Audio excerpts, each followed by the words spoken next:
प्यारे दोस्तों, प्राणी स्वयं के नकारात्मक चिंतन से स्वयं को दुखी करता है, क्योंकि वो नकारात्मक सोचता है और दुखी रहता है। क्योंकि दुख को बड़ा करना और सुख को बड़ा करना ये हमारे दिमाग की करामात है। और दिमाग दुख के बारे में सोचेगा तो दुखी रहेगा और सुख के बारे में सोचेगा तो सुखी रहेगा। यह संसार में चिंता रूपी राक्षसी घुमा करती है।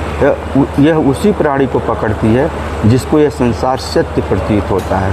प्यारे मित्रों, न यह संसार सत्य है न ये शरीर सत्य है। जब शरीर ही सत्य नहीं तो इससे संबंध रखने वाले लोग कैसे सत्य हो सकते हैं। प्यारे मित्रों, कामना एक कांटे की तरह होती है। जैसे पैर में कांटा चुभ जाए तो पैर दुखी हो जाता है, और जब कांटा पैर से निकाल दिया जाए तो पैर का दर्द समाप्त हो जाता है, पैर का दुख दूर हो जाता है।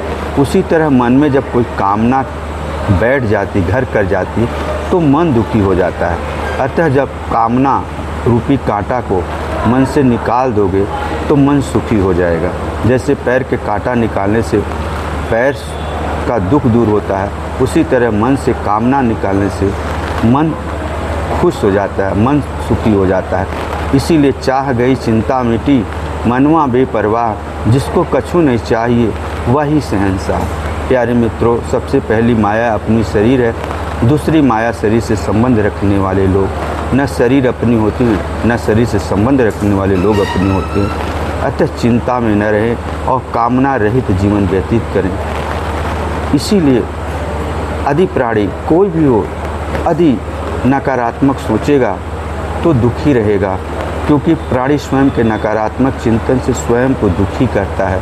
अतः नकारात्मक न सोचे। एक जैनी विचारक था, उसने कहा था, एक लंगोटी 4 रोटियां, बाकी सब बकवास है।